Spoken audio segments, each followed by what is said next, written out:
आपके लड़ाई के तरीके क्या हैं भाई? आप कहां लड़ रहे हैं? किससे लड़ रहे हैं? आप इंच इंच भाई भाई में झगड़ा हो रहा है। 10 साल तक आपके मुकदमे चल रहे हैं। उन्होंने ना मेजोरिटी की चिंता की, न पार्लियामेंट में लोगों को जिताने की चिंता की। उन्होंने पार्टियों में इतने दलाल भेज रखे हैं कि उन्होंने कहा तुम्हारा मुंह बंद कर देंगे। ये कानून पास हो गया और आज इस शहर नहीं पूरे देश भर में देश के सबसे धनाढ्य व्यक्ति की कोठी के ऊपर भी दावा ठोक दिया उन्होंने। वो धनाढ्य है इसलिए हर 2 महीने बाद 1 करोड़ रुपया देता है कि चलो जाओ। वो भी कहते हैं ये भी हमारे फायदे का सौदा है। इसलिए आप किस राष्ट्र की बात कर रहे हैं? ये राष्ट्र है क्या? ये देवभूमि है क्या?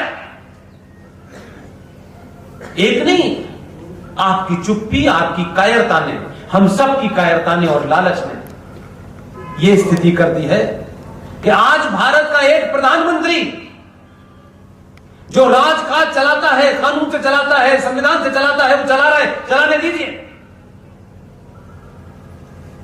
इसी भारत में हमने और अपनी आंखों के सामने कुछ और देखा। इसलिए आपको जो यात्रा बहुत छोटी लगती है, मुझे लगता है कि इतना भी सफर करने में हमको 50 साल लग जाते हैं, जो 5 से 7 साल लगे हैं। इसलिए किसी कानून और नियम को बदलने से अच्छा है 90 करोड़ लोगों की डाई बदल दो, सब ठीक हो जाएगा। और मैं दावे के साथ कहता हूं, तथ्यों में कहता हूं, अहिल्याबाई होलकर और शिवाजी को हम याद करते हैं, लेकिन मैं आज के दौर में घोड़ों पे नहीं आते थे, आज के दौर में मर्सिडीज में लोग चलते हैं। इसी संविधान की शपथ लेकर के भारत का प्रधानमंत्री बिना किसी की चिंता करे, क्योंकि उसने होमवर्क बहुत करा हुआ है, यहां व्यक्ति विशेष नहीं महत्वपूर्ण है, उसका कार्य महत्वपूर्ण है। वो किस जाति का है मुझे इसमें कोई इंटरेस्ट नहीं है। आपको पता है कि जो भारत के अंदर जितने भी हिंदुओं के मंदिर हैं, सनातनियों के मंदिर हैं, जो एक्टिव हैं, उसके ऊपर सरकार का कब्जा है, उस चढ़ावे पे सरकार का कब्जा है।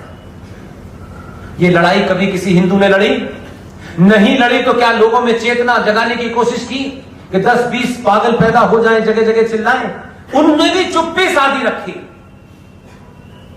सिर्फ वैष्णो देवी जहां आप सब लोग जाते हैं, पूरे 1 साल का 520 करोड़ रुपया सरकार उठा के ले जाती है।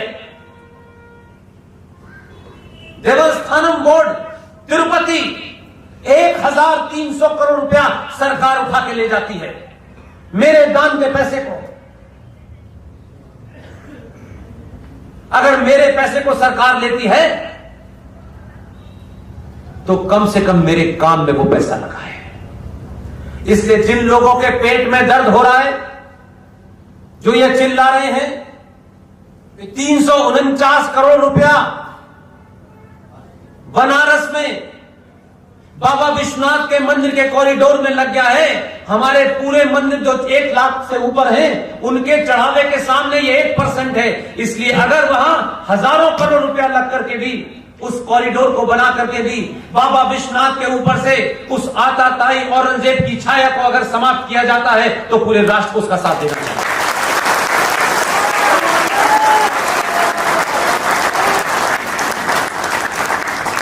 इसलिए एक राजा प्रधानमंत्री के कुर्सी पर बैठता है और वहां उसका मूल मंत्र होता है सबका साथ सबका विश्वास।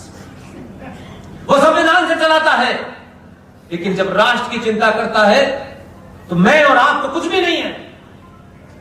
हमारी समाज में क्या हैसियत होगी? 100-500 लोग हमें जानते होंगे, बस। वो तो प्रधानमंत्री है भाई, उसके तो हर एक्शन को दुनिया देखती है। आपको बड़े दिनों के बाद एक हठ योगी मिला है।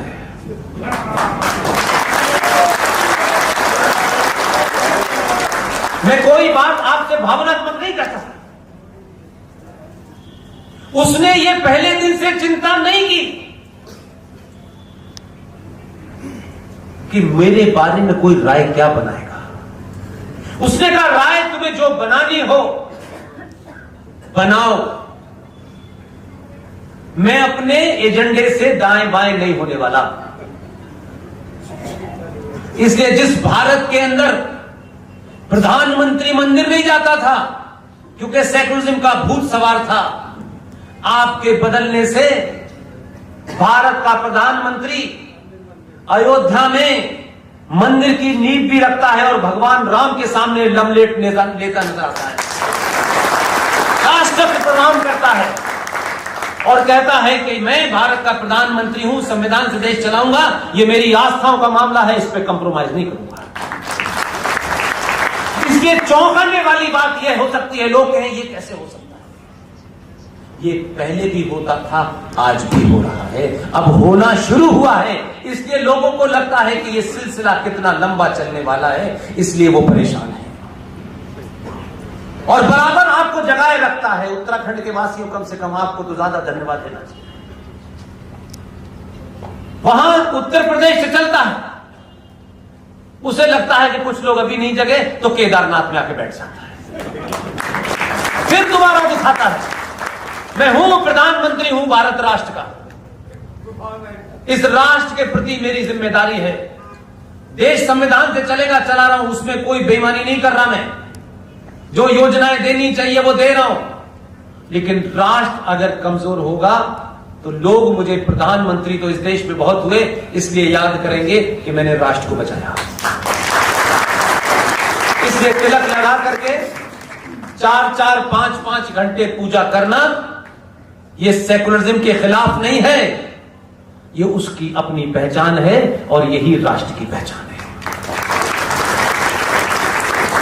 यही ताकत है कि जिनके बाबा नाना यहां इस देश में राष्ट्रपति रहे, जिनके पिताजी गवर्नर रहे, इंदिरा गांधी की वजारत में कई वजीर रहे, उनके बेटे ने ऐसे ही नहीं सवाल खड़ा किया है कि ये हिंदू धर्म और हिंदुत्व में फर्क है। इतना गूढ़ सवाल नहीं था ऑक्सफोर्ड से पढ़ के आने वाले के कि वो क्या पूछना चाहते थे। उन्होंने पूछा, उन्हें जवाब मिल गया तबीयत से। इसलिए इसमें कोई बहुत बड़ी परिभाषा नहीं देनी, कोई ज्ञान नहीं देना। ये कोई पंडित जी आएंगे वो बताएंगे, उनसे सिर्फ कहिए भगवान राम के मंदिर की आधारशिला रखना, मंत्रों से उच्चारण करना और दंडवत होके मंदिर के सामने लेटना, इसे हिंदू धर्म कहते हैं। और अयोध्या से उठ करके दिल्ली पहुंचना और बालाकोट में घुस करके आतंकियों को मारना, इसे हिंदुत्व कहते हैं।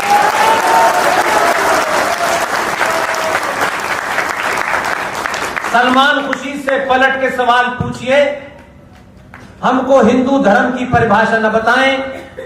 आजकल बहुत सारे लोग बता रहे हैं हिंदू धर्म के बारे में। सलमान खुशी से पूछिए, इस्लाम और मुसलमान की परिभाषा बताओ, कौन से इस्लाम की तुम बात कर रहे हो, जिस इस्लाम के तहत प्रॉफिट मोहम्मद के दामाद इमाम अली की हत्या मस्जिद में सुबह फजर की नमाज के वक्त की गई, जिस इस्लाम के मानने वालों ने प्रॉफिट मोहम्मद की बेटी बीबी फातिमा के घर में आग लगाकर दरवाजे के नीचे जला के मार दिया, जिस इस्लाम के अंदर प्रॉफिट मोहम्मद के नवासों को करबला के मैदान में भूखा प्यासा रखा और उनकी हत्या कर दी गई, तुम बताओ कि कौन सा इस्लाम है और कौन सा मुसलमान है, पहले यह तय करो। हमको मालूम है हिंदुत्व क्या है और हिंदू धर्म क्या है। बताओ, प्रॉफिट मोहम्मद के खानदान, अली के खानदान के लोग, हसन हुसैन के खानदान के लोगों की औरतों की शाम की गलियों में उनको नंगा घुमा करके नेजों पे उनकी गर्दनें लटका करके चलने वाला इस्लाम है? अली का इस्लाम है? अबू बकर का इस्लाम है? कौन सा इस्लाम है? ये तुम बताओ, पहले हमसे मत पूछो। हमें मालूम है इस्लाम क्या है, हमें मूर्ख मत समझो। हिंदुत्व के बारे में परिभाषा में तुम्हारी नस्लें दर नस्ल चली जाएगी, तुम हिंदुत्व समझ नहीं पाओगे। तुम्हारा हिंदुत्व उसी दिन मर गया था। तुम तो उसी दिन हिंदुत्व को मार चुके थे जब 2 रुपए किलो चावल और तलवार की जोर पे तुमने सलवार पहन ली थी। तुम हमें बता रहे। जय श्री राम। हमारे पूर्वज जब भी बहादुर थे, आज भी बहादुर थे। हमने मरना पसंद किया, गुरु गोविंद सिंह के बच्चों ने दीवार में चिन्हना पसंद किया, लेकिन हमने अपनी आस्था नहीं छोड़ी। इसलिए हम उनके वंशज हैं। हमें मत डराना गलती से। जिसे डराया उसने इतना डराया कि जहां प्रॉफिट मोहम्मद पैदा हुए, जहां से इस्लाम निकला, आज वही इस्लाम के मानने वाला मुल्क कह रहा है कि ये पूरी दुनिया में दंगा फसाद करने वाले तबलीगी जमात पे आज से हमेशा के लिए बैन लगेगा।